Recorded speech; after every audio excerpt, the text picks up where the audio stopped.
I feel like this is the future we're going to be looking at, to be totally honest. I know a lot of people don't want to acknowledge what you see across the country, but the number of gasoline stations has been shrinking and shrinking and shrinking. And here's an example. This place closed 2 months ago. June 17th, like a month and a half, 2 months ago, right?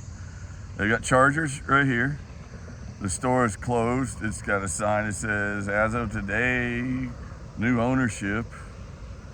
There's no fuel at the pumps, but there's like weird inventory inside. There's chillers are still going with freaking energy drinks in it. So this is your apocalypse escape right up here. I won't tell you what exit, but you can figure it out.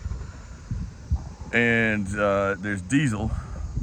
So they got some diesel. Not every pump is working, and I don't know how many people trust that. It's probably like emergency. I have to get fuel. I don't think most truckers trust that in their own rig. And then they've got electric charging, and I don't know, that's on the other side of the berm, so it could go with this very sparsely filled hotel. When you look across the country for the last 30 years, you could see gas stations that closed up when it was still like $1.96 a gallon, $1.97 a gallon, and you compete to go get like $1.89 gas. And those places had physical signs, so when they closed, you can see you can date when that gas station closed by the price that's still up in the air, right? But these places, they all switched over to digital. So when they shut off, you don't know what they were charging.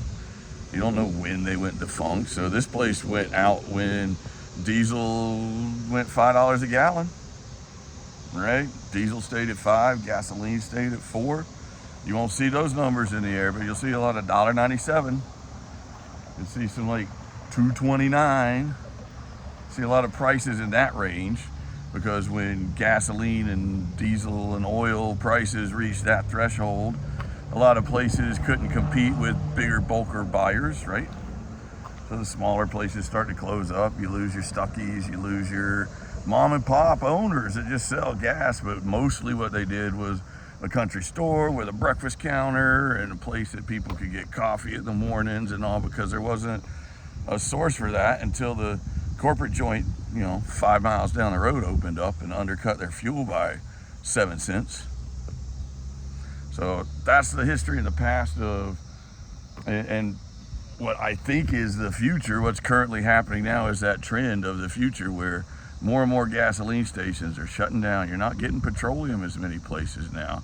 And those owners that have that parcel, they can make money selling electricity. I wonder if these people picked up on it, or if these people did. It's a good question. And Electrify America got here. What are smaller charging companies doing to make reliable, good charging in these remote places where nobody else is? This is the middle of South Dakota, but there's another dude down there charging right now. Nobody getting gas at this stop. Nobody buying food, nobody saying nice things to the local people that work at the register. Yeah, none of that's going on. This place is shut. On the way to Sturgis. See you later.